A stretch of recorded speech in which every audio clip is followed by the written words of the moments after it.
sulat ni Apostol San Pablo kay Timoteo. Pinakamamahal, narito ang isang katotohanang dapat tanggapit paniwalaan ng lahat. Si Kristo Jesus ay naparito sa sanlibutan upang iligtas ang mga makasalanan, at ako ang pinakamasama sa lahat. Ngunit kinahabagan ako ng Diyos upang sa nangyari sa akin ay ipakita ni Kristo Jesus kung gaano siya katiyaga, at maging halimbawa ito sa mga mananalig sa Kanya at pagkakalooban ng buhay na walang hanggan. Purihin at dakilain magpakailanman ang iisang Diyos, Haring walang hanggan, walang kamatayan at di nakikita. Amen. Ang salita ng Diyos.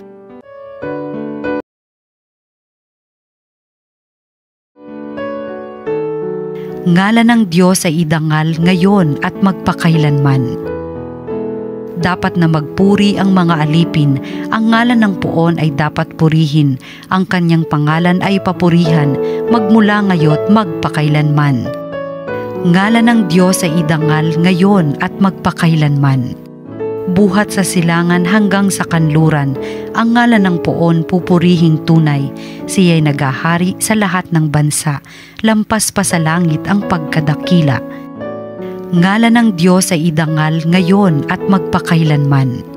Walang makatulad ang Panginoong Diyos na sa kalangitan doon naluluklok, buhat sa itaas siya'y tumutunghay, ang lupa at langit kanyang minamasdan, mula sa alabok ang mga mahirap, sa pagkalugami ay itinataas. Ngalan ng Diyos ay idangal ngayon at magpakailanman. Ang mabuting balita ng Panginoon ayon kay San Lucas.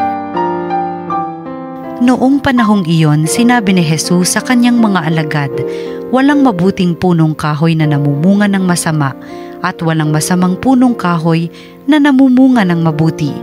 Nakikilala ang bawat punong kahoy sa pamamagitan ng kanyang bunga, sapagkat hindi nakapipitas ng igos sa puno ng aroma, at di rin nakapipitas ng ubas sa puno ng dawag. Ang mabuting tao ay nakapagdudulot ng mabuti sapagkat tigib ng kabutihan ang kanyang puso. Ang masamang tao ay nakapagdudulot ng masama sapagkat puno ng kasamaan ang kanyang puso. Sapagkat kung ano ang bukang bibig, siyang laman ng dibdib. Tinatawag ninyo akong Panginoon, Panginoon, ngunit hindi naman ninyo ginagawa ang sinasabi ko. Ipakikilala ko sa inyo kung kanino natutulad ang bawat lumalapit sa akin, nakikinig ng aking mga salita at nagsasagawa ng mga ito. Katulad siya ng isang taong humukay ng malalim at sa pundasyong bato nagtayo ng bahay. Bumaha at ang tubig ay bumugso sa bahay na iyon, ngunit hindi natinag, sapagkat matatag ang pagkakatayo.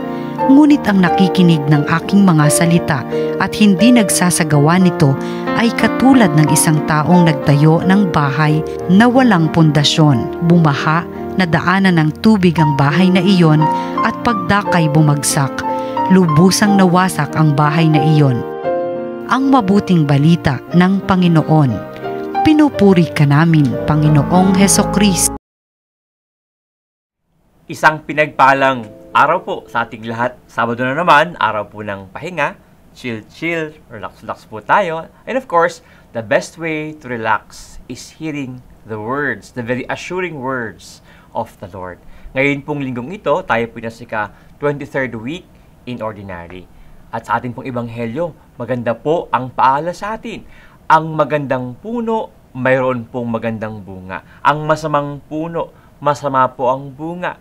Kung kaya po ang Panginoon, yan po yung paala sa atin. Sabi niya, hindi sapat na sabihin niyo akong Panginoon, Panginoon. Ang tawag niyo sa akin, Panginoon, Panginoon. Kailangan yung lahat ng utos, turo at bilin ko, gagawin ninyo. Nang sa gayon, totoo, kayo ay mga alagad ko na mayroong mabuting bunga. Pero alam po ninyo, hindi lang po ito tungkol sa pagsunod sa kalooban ng Diyos. Totoo po, ang bawat pagsunod sa kalooban ng Diyos dahil tayo ay mga mabuting alagad, mabuting anak, kailangan makita po ito sa ating mabuting pagkilos. Pero bukod pa po riyan, ang ating mabuting pagkilos, palagi raw po mayroong mabuting bunga. Kaya ang hangad ng Diyos, sumunod kayo sa kalooban ko. Hindi lang na dahil sa kayo yung mga anak ko o kayo tagasunod ko, kung hindi dahil ang lahat ng mabuting pagsunod na gagawin ninyo, mayroong magandang bunga na kayo din na may kinabang. Alam nyo, hindi po minsan na may mga humingi po ng time sa akin at nagbukas ng kailang loob tungkol sa pinagdaraanan nilang mga problema. At minsan, may mga tao po sabihin sa akin, Father, pinaparusahan na ba ako ng Diyos? Alam ko po may mga nagawa akong hindi maganda, pero ito na siguro yung paghihiganti ng Diyos sa akin. Yung lahat ng masamang nagawa ko, nasabi ko, siguro ito na, ginagantihan na ako ng Diyos. Mga minamahal, wala pong hangad ang Diyos na gantihan tayo. Wala pong magulang ang hangad na yung kanyang anak na ikitang nahihirapan, nagdurusa. Hindi po gawain ng Diyos ang maghiganti at hindi po ikatutuwa ng Diyos na yung kanyang anak nakita niyang naghihirap, umiiyak, nasaktan. Pero totoo po, ang ating masamang pagkilos, mayroong masamang bunga. Hindi po Diyos ang naghihiganti sa atin. Ito po ang ating piniling kapahamakan sapagkat ang masamang pagkilos, mayroong masamang bunga. Yan po ang naisabihin ng Diyos sa atin. Kaya umiwas kayo at huwag gumawa ng masama kasi ang bawat masamang pagkilos may masamang epekto. Kung kaya ang hangad ng Diyos sa atin, gumawa ng mabuti, umiwas sa masama.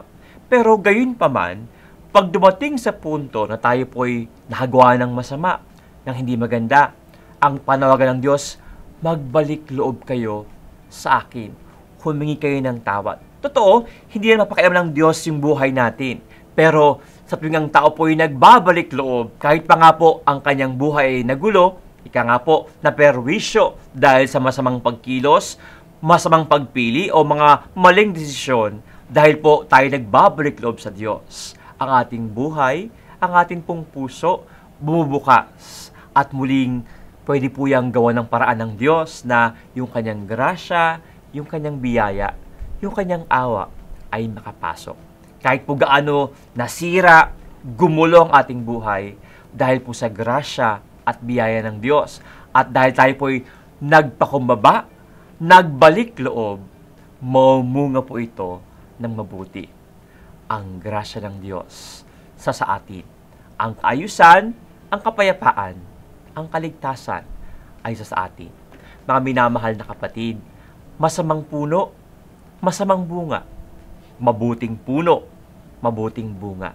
Ahangad ng Diyos, palagi po tayo'y gumawa ng mabuti sapagkat ang bawat pagkilos na mabuti, mayroon pong mabuting bunga. Hayaan niyo po manalangin tayong lahat na nawa mapaalahanan tayo na ang Diyos ang hangad palagi ang ating kabutihan at hindi po ang ating kapahamakan. Panginoon, napanalangin namin ang bawat isa sa amin na nawa, huwag makalimot sa iyong mga utos at paalaala na ang iyong hangad ang bawat isa maging mabuting puno na sa iyo naikinig at sa iyo nakaugat at sa huli mamunga ng mabuti, ng mapayapa, ng matiwasay. No, Panginoon, huwag kayong makalimot na ang bawat pagkilos namin ay mayroon pong bunga. Kung kaya nawa, ang aming pagkilos, aming piliin, ang mabuti, ang tama, at ayon sa iyong kalooban. Nang sa gayon tunay nga, ang bawat isa sa amin ay makatanggap, mamunga ng mabuti, ng mapayapa, at ng biyaya. Ang lahat ng ito, Panginoon, ay aming nadalangin sa iyong ngalan, ikaw na naghaharit, magpasawalang hanggan.